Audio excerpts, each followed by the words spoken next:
From the National Newsroom of the Canadian Press, I'm Karen Rebo.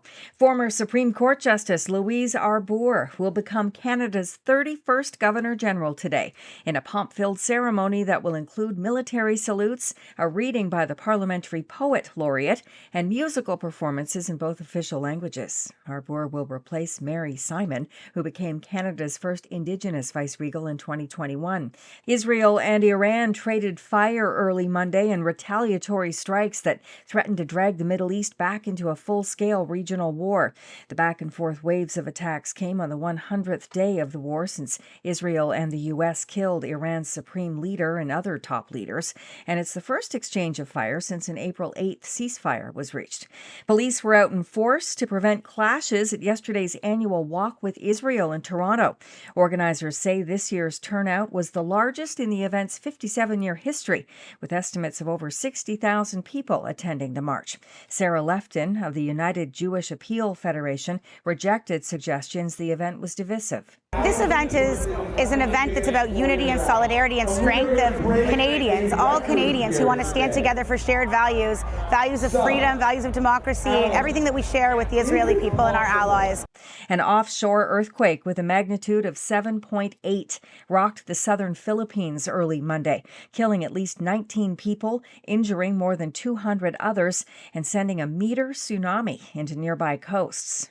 Conservative leader Pierre Poilievre will deliver a speech in Calgary today where he is expected to argue a change in federal policies would ease separatist concerns in Alberta. In an excerpt of that speech shared with the Canadian Press, Poilievre says separatist voices do not have an issue with their fellow Canadians, but rather with the federal government. Vancouver scored top marks in Sports Illustrated magazine's ranking of the 16 North American cities hosting matches in soccer's upcoming World Cup. The magazine cites Vancouver's transportation, walkability, and mild weather and beaches for topping its ranking list. Seattle took second place, and the only other Canadian host city, Toronto, placed third, due in part to its multiculturalism and the stadium's proximity to downtown and Lake Ontario.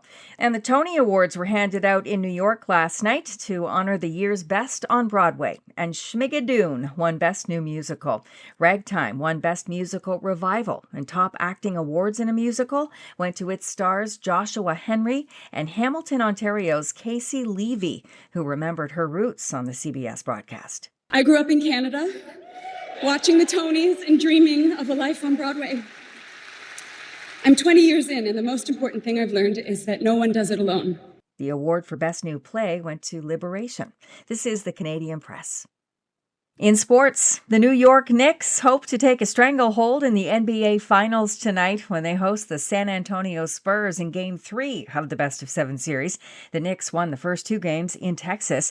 The Knicks have brought the finals back to their home court for the first time since 1999. Fans are being told to arrive 2 hours early tonight to get through extra-tight security because U.S. President Donald Trump plans to be there. The Toronto Marlies will find out tonight who they will play in the American Hockey League's Championship Series. The team's heading to the Calder Cup Finals after Toronto beat Wilkes-Barre Scranton 2-1 in overtime last night. The Colorado Eagles host Chicago in Game 7 of their Western Conference Final.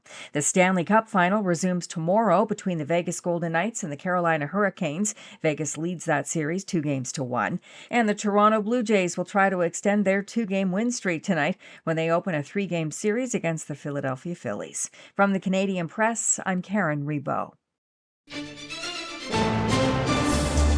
Thanks for listening. Don't forget to follow and subscribe. For more of today's top stories, visit thecanadianpressnews.ca.